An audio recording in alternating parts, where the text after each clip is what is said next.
Hi everyone. ఈరోజు మన ఛానల్లో మేష రాశి వారి గురించి తెలుసుకుందాం. జూన్ 11వ తేదీన బుధవారం రోజున అయితే ఈ మేష రాశి వారికి ఒక స్త్రీ వల్ల, ఒక పురుషుడి వల్ల వీరికి జరగబోయేది ఇదే. కనుక వారి వల్ల మీకు ఎలాంటి సంఘటనలు జరగబోతాయి, వారి వల్ల మీకు మంచి జరుగుతుందా, చెడు జరుగుతుందా అనే విషయాన్ని పూర్తిగా మన ఛానల్ని తెలుసుకుందాం. అంతకన్నా ముందు నా చిన్న రిక్వెస్ట్ అండి, వీడియో పూర్తిగా చూడండి, నచ్చితే లైక్ చేయండి. అలాగే మన ఛానల్ని కొత్తగా చూసినట్లయితే సబ్స్క్రైబ్ చేసుకోవడం మర్చిపోకండి. మేష రాశి అనేది రాశి చక్రంలో మొట్టమొదటి రాశి. అశ్విని నక్షత్రం 1, 2, 3, 4 పాదాలు, భరణి నక్షత్రం 1, 2, 3, 4 పాదాలు, కృతికా నక్షత్రం 1వ పాదంలో జన్మించిన వ్యక్తులని మేష రాశి వారిగా పరిగణిస్తూ ఉంటారు. ఈ రాశి అధిపతి వచ్చేసి కుజుడు. ఇక ముందుగా ఈ మేష రాశి వారి వ్యక్తిత్వాన్ని మనం చూసుకున్నట్లయితే గనక ఈ మేష రాశిలో జన్మించినటువంటి వారికైతే వీరికి విశేషమైనటువంటి కార్యసిద్ధి అయితే ఏర్పడుతుంది. అలాగే మేషరాశిలో పుట్టిన వారికి సమాజంలో మంచి పేరును సంపాదించుకోవడానికైతే వీరు ఎక్కువగా కష్టపడుతూ ఉంటారు. అలాగే మేషరాశి వారు చాలా కష్టజీవులు అని చెప్పుకోవచ్చు. ఇక బంధువులతో, మిత్రులతో ఎప్పుడు కూడా చాలా సంతోషంగా, హ్యాపీగా ఉంటారు. అలాగే కొన్ని వ్యవహారాలు, ఆర్థిక లాభం అయితే ఏర్పడుతుంది.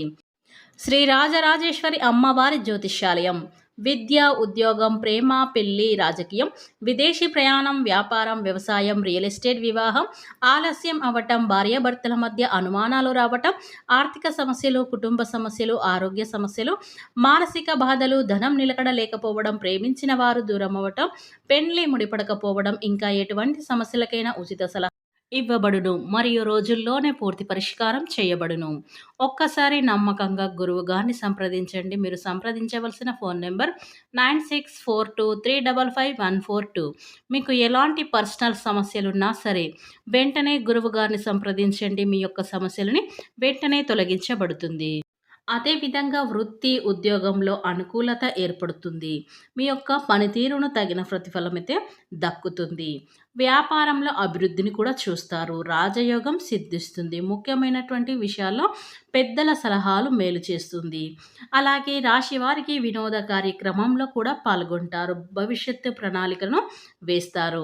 ఇక వీరు సున్నితమైనటువంటి అంశాలు అనుకూలత అయితే ఏర్పడుతుంది. అనవసరంగా ధన వ్యయం చేయకుండా జాగ్రత్త వ్యవహరించాలి. ఇక ఈ రాశిలో పుట్టిన వారికి అయితే ఈ రాశి వారి క్రమశిక్షణకు, ఆరోగ్యానికి, సమయ పాలనకు చాలా ప్రాధాన్యత ఇస్తారు. అలాగే మేషరాశి వారికి మేలు చేసిన వ్యక్తులను ఎప్పటికీ కూడా మర్చిపోకుండా గుర్తు పెట్టుకుంటారు. కొత్త వ్యక్తులు ఎవరు పరిచయమైనా కానీ, పాత స్నేహాలు కానీ, బంధువులను కానీ, బంధుత్వాలను కానీ అస్సలు వదిలిపెట్టరు. క్రమశిక్షణతో నూతన విజయాల కోసం నిరంతరం ప్రయత్నమైతే చేస్తూ ఉంటారు. కానీ కొన్ని సందర్భంలో క్రమశిక్షణ నిలవని పరిస్థితిలో వీరికి ఎదురవుతూ ఉంటాయని మనం చెప్పుకోవచ్చు. ఇక కార్యరంగంలో దూకుడుగా వ్యవహరిస్తారు. అయితే ఈ రాశి వారికైతే అతిథి మర్యాదలు ఎక్కువగా చేస్తూ ఉంటారు. అలానే అతిగా తెలివితేటలు కూడా ఉంటాయి ఈ మేష రాశి వారికి. తెలివితేటలు సాధారణంగా వ్యక్తుల్లోకెల్లా వీరికి అధికంగా ఉంటాయి. ఇంకా ఈ రాశిలో జన్మించినటువంటి వారికి పట్టుదల భావం అధికంగా ఉంటుంది. ఏదైనా ఒకటి పట్టుపడితే గనుక దాన్ని ఖచ్చితంగా సాధించి తీరుతారు. అలానే ఈ రాశి వారి పుట్టిన వారికి అయితే అనుకూలమైనటువంటి ఫలితాలైతే ఎక్కువగా ఉంటాయి. ముఖ్యంగా వీరికి అనుకూలమైనటువంటి రోజులు అని చెప్పుకోవచ్చు. స్నేహితులతో కలిసి సంతోషంగా గడుపుతారు. కొత్త అవకాశాలు కూడా ఈ సమయంలో వీరికి అధికంగా లభిస్తాయని చెప్పుకోవచ్చు. అలాగే మేషరాశి వారి లక్షణాలు అనేవి ఇంకొకరికి ఆదర్శంగా నిలిచేలాగా ఉంటాయి. ఎప్పుడు సరే వీరి యొక్క నడక, నడవడిక 10 మందికి ఆదర్శనీయంగా ఉంటుంది. అంటే అంత అద్భుతంగా ఉంటుందని చెప్పుకోవచ్చు. వీరు ఎప్పుడు కూడా ఎవరితో కూడా చెడుగా ప్రవర్తించరు. చెడుగా ప్రవర్తించినా కూడా ఎవరిని కూడా ఏమనరు. అలానే ఈ రాశిలో లక్షణాలు కావచ్చు, లక్ష్యాలు కావచ్చు 10 మందిని చాలా సంతోషపరుస్తాయి. ముఖ్యంగా వీరు పరుగు గురించి ఎక్కువగా ఆలోచిస్తారు. పరువు ప్రతిష్టలను కాపాడుకోవడానికి వీరు చాలా అయితే ప్రయత్నాలైతే చేస్తారు. అలానే ఎప్పుడు కూడా వీరి ఇంటికి కానీ, వీరి యొక్క తల్లిదండ్రులను కాని చెడు పేరుని అస్సలు తీరి గర్వించేదగన ఉంటారు. తప్ప వారి యొక్క పేరుని పాడు చేసేలాగా అస్సలు ఉండరు. అంటే వీరు అన్నీ కూడా మంచి లక్షణాలను అయితే ఉంటాయి. వీరు వీరిలో ఎక్కువగా ఎప్పుడైనా సరే ఏదైనా సాధించాలి అనేటువంటి పట్టుదల, తపన, కుటుంబాన్ని బాగా చూసుకోవాలి, కుటుంబం యొక్క బరువు బాధ్యతలను మోయటం కానీ అలానే ఉంటాయి. తప్ప వీరి చెడు తిరుగుళ్ళు కానీ, చెడు అలవాట్లకు కానీ బానిస అవ్వటం ఇలాంటివి అస్సలు ఈ రాశి వారకు ఉండవు.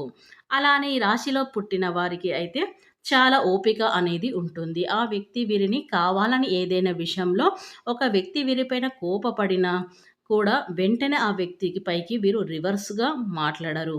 ఆలోచిస్తారు. అలా చాలా సున్నితంగా చెబుతారు. ఆ సమయంలో ఎదుటి వ్యక్తికి అయ్యో! అనవసరంగా వీరిని అన్నామా అనేటువంటి భావన వచ్చేలాగైతే ఈ మేషరాశి వారైతే ప్రవర్తన అయితే ఉంటుంది ఇలా. ఇక ముఖ్యంగా వివాహమైనటువంటి స్త్రీలు కూడా కుటుంబాన్ని చాలా చక్కగా చూసుకుంటారు. ఇక పెద్దల పట్ల గౌరవ మర్యాదలను కలిగి ఉంటారు. ఎదుటి వ్యక్తి అంటే పెద్దలు ఒక మాట అన్నా సరే, సరేలా అని తుడిచిపెట్టుకొని చిన్న స్మైల్‌తో సర్దుకుంటూ పోతారు ఈ రాశివారు. వీరికి గొడవలు అంటే అస్సలు నచ్చదు. అలాగే ఎక్కువగా మాట్లాడడం వంటివి కూడా అస్సలు నచ్చవు. కాబట్టి చాలా సైలెంట్‌గా ఉంటారు ఈ రాశివారు. ఇక ఈ మేషరాశిలో జన్మించినటువంటి వారికైతే చాలా కష్టాలనైతే అనుభవించుకుంటా వచ్చారు. ఇక చాలా ఊపిరి తీసుకోలేనంత కష్టాలు అనుభవించారు. అయినా సరే ఎక్కడ కూడా బయటకి రారు. ఎక్కడ వీరి ధైర్యాన్ని కోల్పోరు. దైవం పైన భారాన్ని వేస్తారు. వీరు చేసే పని వీరు చేస్తూ ఉంటారు. అంటే కొన్నిసార్లు వీరికి కష్టాలు ఎలా ఉంటాయంటే, వీరి కష్టాలను చూసి కష్టాలు కూడా బాధపడుతూ ఉంటాయి. అంతా ఎక్కువగా కష్టపడుతూ ఉంటారు ఈ రాశివారు. అలానే వీరు విజయం సాధించే ముందు కష్టాలు అనుభవిస్తారు. ఎక్కడ కూడా వెనుకాడ వేయరు అని చెప్పుకోవచ్చు. భగవంతుడు పెట్టిన ప్రతి పరీక్షలో ఖచ్చితంగా సునాశయంగా వీరు ఉత్తీర్ణత పొందుతారు. అలాగే ఉత్తీర్ణులు కావటం వల్ల ఆ దైవం వీరి యొక్క కష్టాలను మెచ్చి, నచ్చి వారికి ఒక మర్చిపోలేనటువంటి గొప్ప విజయాన్నైతే ఈ రాశి వారైతే సాధిస్తారని చెప్పుకోవచ్చు. కనుక ఈ రాశిలో జన్మించినటువంటి వారికి జూన్ 11వ తేదీన మంగళవారం రోజున అయితే ఈ మేషరాశి వారికి ఒక స్త్రీ వల్ల, ఒక పురుషుడి వల్ల వీరికి ఏం జరుగుతుందో ఇప్పుడు పూర్తిగా తెలుసుకుందాం. ఇక ఎవరైతే ఈ మేషరాశి వారి గురించి ఇతరుల దగ్గర నెగెటివ్‌గా ప్రచారం చేశారో ఆ స్త్రీ, ఆ పురుషుడి వల్ల అయితే మీరు ఈ విషయాన్నైతే తెలుసుకోబోతున్నారు. ఇక ఈ మేషరాశి వారికి ఈ విషయం తెలియగానే వారి వల్ల అంటే మీ యొక్క సమస్యను అనేది తారుమారు చేయడానికైతే వారైతే ఇద్దరు కూడా ప్రయత్నం అయితే చేస్తూ ఉంటారు. ఇక ఈ మేషరాశి వారు ఈ రోజున అయితే ఒక స్త్రీ వల్ల, ఒక పురుషుడి చేతుల్లో అయితే మీరు మళ్ళీ కూడా దారుణంగా మోసపోయే అవకాశాలైతే ఈ రోజున అయితే జరగబోతుంది. ఇక ఈ రోజున స్త్రీ, ఆ పురుషుడైతే మీ వెంట పడడం అనేది జరుగుతుంది. ఇక ఈ రాశి వారికి అయితే వారి వల్ల మంచి జరిగే అవకాశాలైతే తక్కువ ఉంటాయి. వారి వల్ల మీకు చెడుగా జరిగేటివి అయితే ఎక్కువగా ఉంటాయని మీరు మర్చిపోకండి. ఇక ఈ రోజున వారి ఇద్దరి వల్ల అయితే గొడవలకైతే బాగా దారి తీసే అవకాశాలైతే ఈ రోజున అయితే కనిపిస్తూ ఉన్నాయి. ఇక ఆ స్త్రీ, ఆ పురుషుడి వల్ల అయితే మీరు నష్టపోవడం అనేది జరగబోతుంది. కనుక ఈ మేషరాశి వారు ఎక్కడున్నా ఈ యొక్క వీడియోని తెలుసుకోండి. వారి వల్ల మీకు ఏం జరుగుతుంది? మంచి జరుగుతుందా? చెడు జరుగుతుందా? అనేది పూర్తి దృష్టిలో మీరు ఇక ఈ రాశి వారు అందరిని కూడా గుడ్డిగా నమ్మేస్తూ ఉంటారు. ఎవరు మనవాళ్ళు, ఎవరు పరాయి వాళ్ళు అనేది పూర్తి అవగాహనతో అయితే వీరైతే ఉండరు. కాబట్టి వీరికైతే ఎప్పుడు కూడా సమస్యలు అనేవి వస్తూ ఉంటాయి. ఎందుకంటే కొందరు మనల్ని ఫ్రెండ్లీగా ఉంటారు. మనతో స్నేహపూర్వకంగా ఉంటారు. కానీ మన వెనకాల అయితే మన చెడు ప్రచారాన్నయితే ప్రదర్శిస్తూ ఉంటారు. కాబట్టి ఎవరు మిత్రులు, ఎవరు శత్రువులు అనేది మీరు పూర్తి అవగాహనతో అయితే ఈ మేషరాశి వారి ఉండాలి. అయితే మీరు నమ్మినా నమ్మకపోయినా ఈ రోజున వారి వల్ల మీకు జరగబోయేది ఇదే. కనుక మీరు ఖచ్చితంగా ఈ వీడియోని అనేది చూడండి.